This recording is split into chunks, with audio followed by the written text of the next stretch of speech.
Hello dear student, welcome today class. I hope आप सभी अच्छे होंगे। तो आज हम पढ़ने वाले हैं क्लास सेकंड ईवीएस के चैप्टर 20 और चैप्टर 20 में आज हम पढ़ेंगे चैप्टर ए में हमारा the moon and the stars. ठीक है, तो क्लास स्टार्ट करते हैं अपने। फर्स्टली यहाँ दिया हुआ है मून एंड स्टार्स। ठीक है, चंद्रमा और तारे। ठीक है, look up the sky, look up at the sky doing at the night. ठीक है, आपने आसमान, रात में आपने आसमान को देखते हैं। ठीक है, the sky is dark black in colour और आसमान काले रंग का होता है। ठीक है, at night we can see the moon and the star shining, और आपने रात में देखा है चंद्रमा को और चमचमाते तारों को। ठीक है, the moon has no light of it, और मून के अंदर कोई भी रोशनी नहीं होती। There is no air and no water.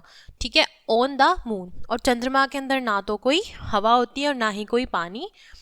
So there is no possibility of life on it. ठीक है, और उसके ऊपर, ठीक है, लाइफ यानी जीवन की पॉसिबिलिटी नहीं है। ठीक है, जीवन संभव नहीं है चंद्रमा के ऊपर। Moon is the satellite of the earth and it's move around the earth. ठीक है, और चंद्रमा सैटेलाइट है पृथ्वी का और पृथ्वी के चारों तरफ ही घूमता है। There is no water on the moon. ठीक है, और पानी, चंद्रमा के अंदर कोई पानी नहीं है। Moon has only rock and sand of its surface, और उसके सरफेस पर, ठीक है, क्या है, पत्थर और रेत, सैंड। ठीक है, अगर हम बात करें फेसेस ऑफ मून की, तो फेसेस कितने हैं चंद्रमा के? The face of moon change and become smaller and smaller every night. ठीक है, जो चंद्रमा का आकार है वो दिन प्रतिदिन छोटा और भी छोटा हो जाता है। It's waning, this is called a waning shape. ठीक है, और इस फेसेस को हम वेनिंग शेप्स भी कहते हैं।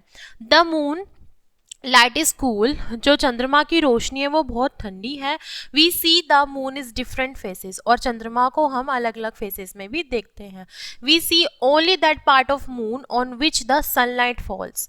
Moon is not visible on moon day. ठीक है, और चंद्रमा दिन पर, ठीक है, चंद्रमा की जो रात्रि होती है उस पर वो नहीं दिखता है।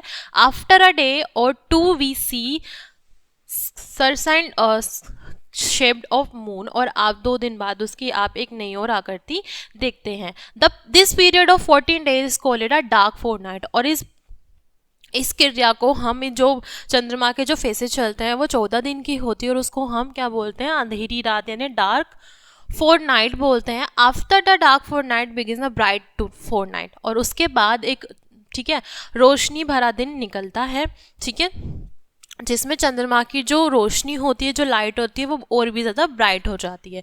द मून स्टार वैक्सिंग, ठीक है, it's grow bigger and bigger, और वो और भी ज़्यादा चमचमाता और बड़े से बड़ा दिखता है। It's called the vaccine face, और उसको हम वैक्सिन फेसेस बोलते हैं।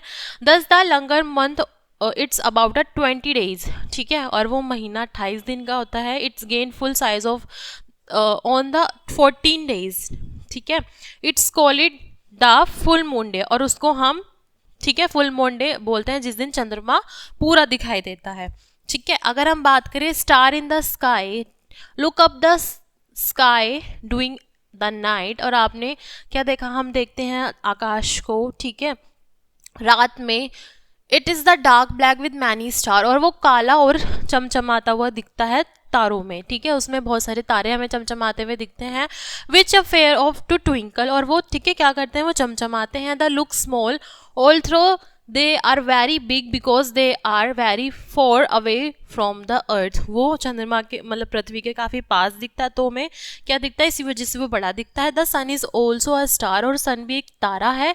It is the star closest to the earth, so the sun appear brighter than the other stars.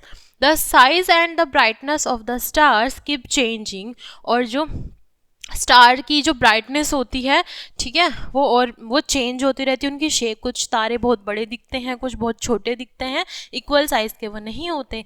The stars during the day time remain where they were at night. We do not see them in the day time due to very bright light of the sun. ठीक है, और वो जब सूरज की रोशनी में वो हमें दिखाई प्रतीत नहीं होते हैं। At night the sun is not there, ठीक है, और रात के समय पर सन नहीं होता है, तो they are far the sea seem visible, और वो हमें आसानी से दिखते हैं। जब सूरज की रोशनी ज़्यादा दिखाई देती है तो हमें तारे दिखते नहीं हैं, जब सूरज की रोशनी ही छिप जाती है तो हमें तारे अच्छी तरीके से दिखाई देते हैं। तो आई होप आपको the chapter the moon and the stars आपको अच्छी तरीके से समझ में आया होगा, और आपने होपफुली अच्छी तरीके से समझा भी होगा। तो चैप्टर हमारा यहीं कंप्लीट होता है, क्लास को हम यहीं एंड करते हैं, मिलते हैं नेक्स्ट क्लास में। Thanks for watching.